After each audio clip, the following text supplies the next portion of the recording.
I still remember the night she said those 5 words, "I'm just getting some fresh air." It was late, maybe close to midnight. The air outside was heavy with summer heat, and our ceiling fan was clicking like an old clock. She slipped out in her robe, barefoot, hair messy like she'd just stepped out of bed. I thought she just needed a break. But that night, something didn't sit right with me. It wasn't the way she said it, it was the way she didn't look back. 10 minutes passed. Then 20. The fresh air shouldn't take that long. And when I finally went outside, I saw the faint glow of lights from the neighbor's pool. The sound of laughter. Low whispers. Then a splash. And just like that, my entire world began to unravel. We'd been married 8 years. 8 long years of slow mornings, burnt toast, inside jokes, and late-night takeout. I thought we had something real, flawed, yes, but real. She was the calm to my chaos, the one who'd sit cross-legged on the couch correcting my grammar while I ranted about work. But lately, something had shifted. She'd been distant. She started taking evening walks more often. Started locking her phone.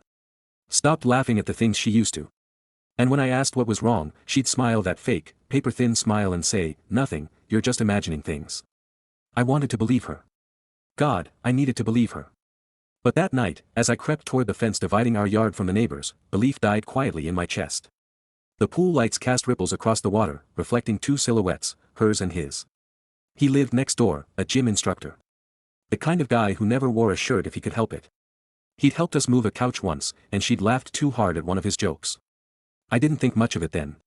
Now I could see her, sitting on the edge of the pool, robe off, feet in the water, and him standing too close. Her laughter was different now, breathy, intimate. Then he leaned in.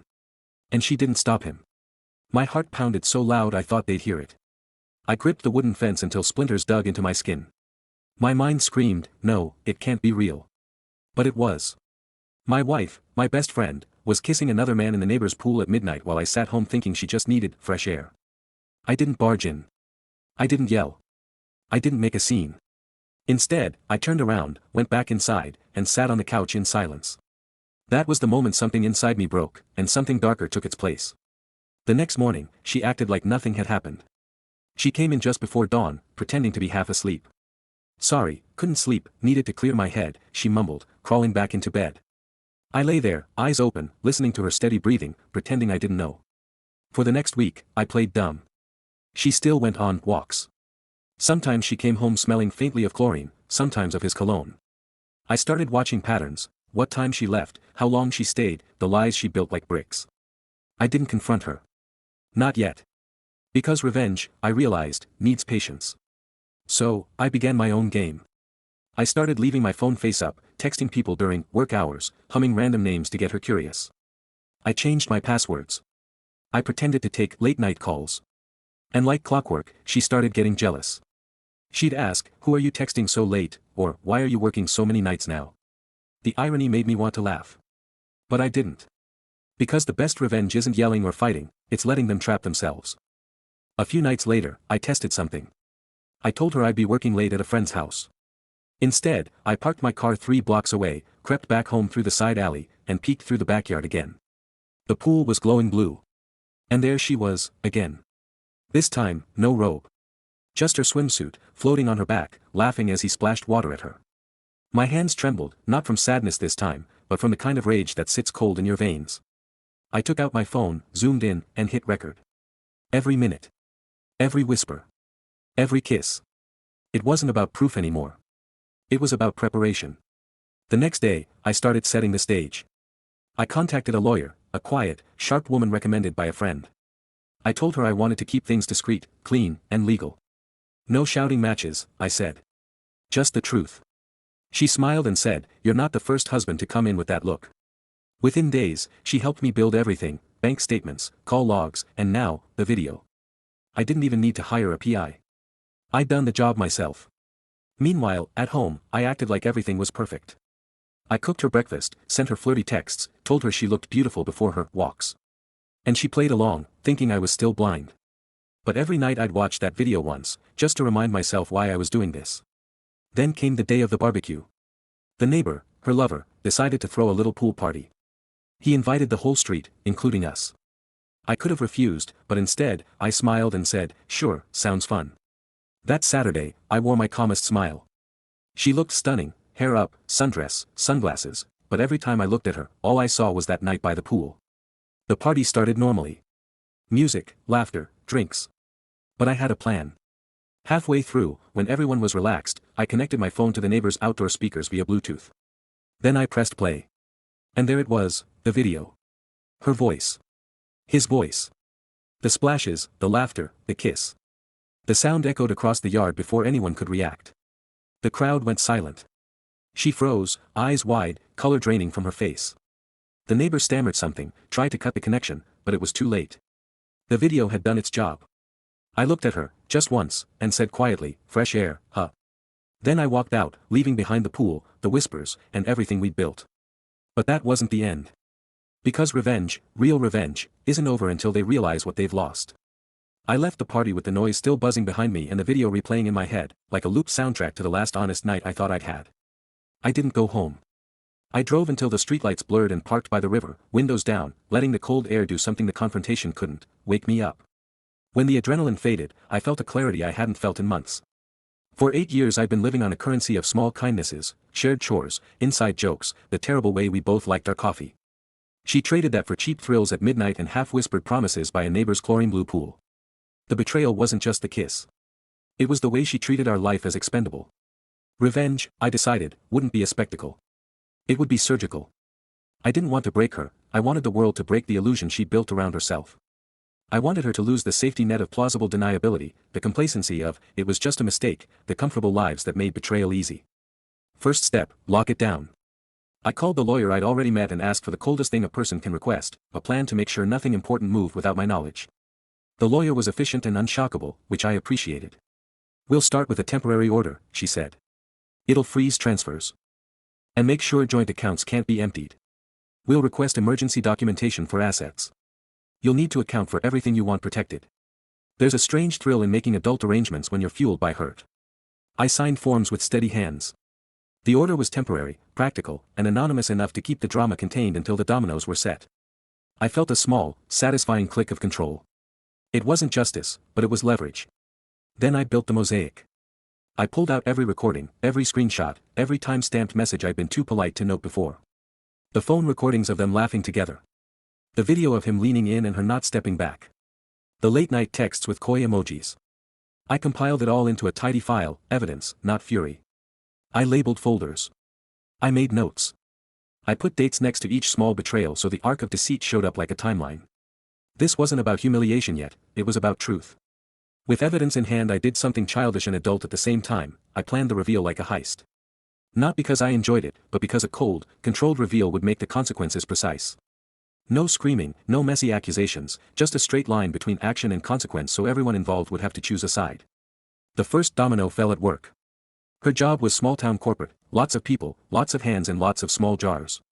I sent a carefully written, clinical email to HR with the subject line, "Urgent, evidence of conduct impacting workplace environment."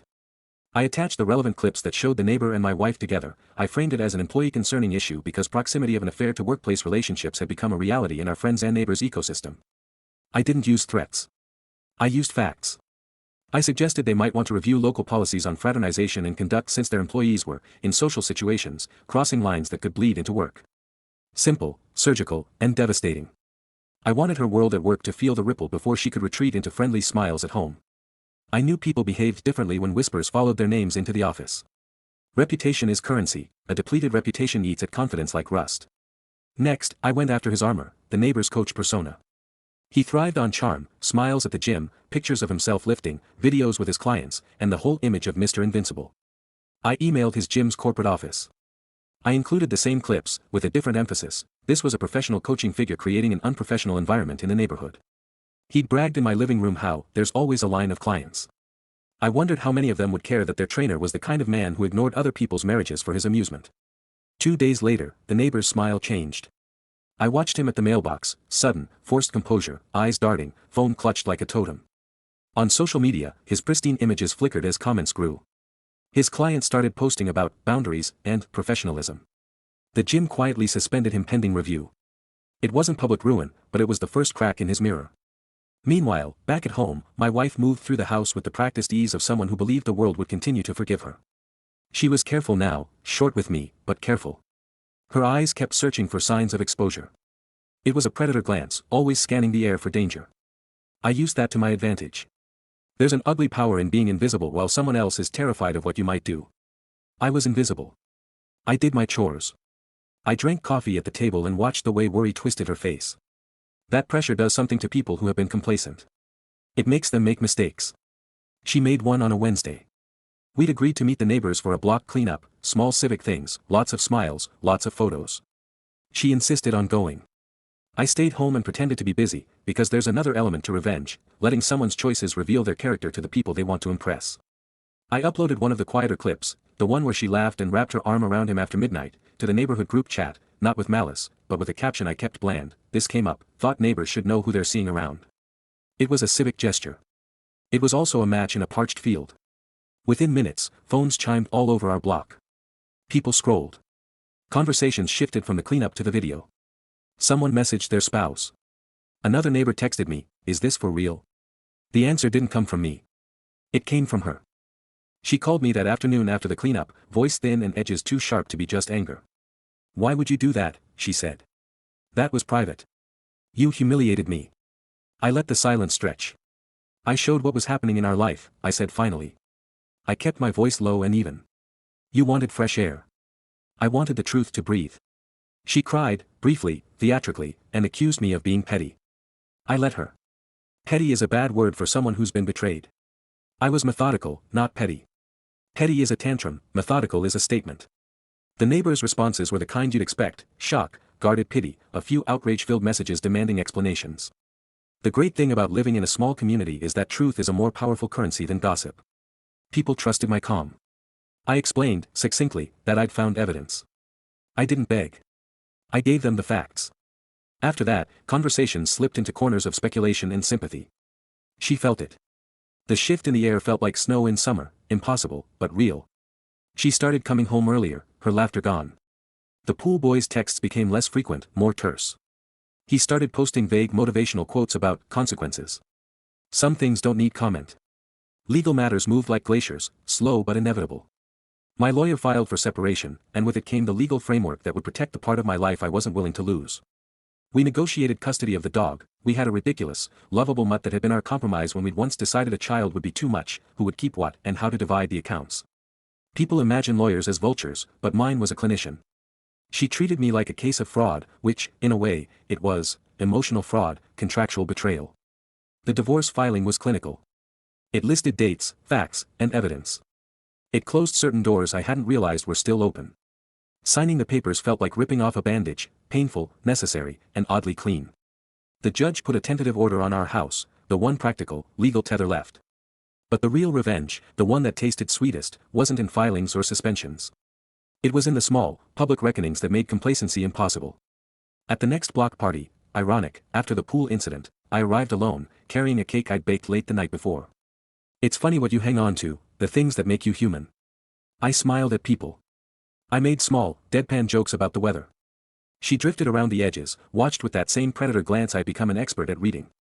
I didn't bring out the video. I didn't need to.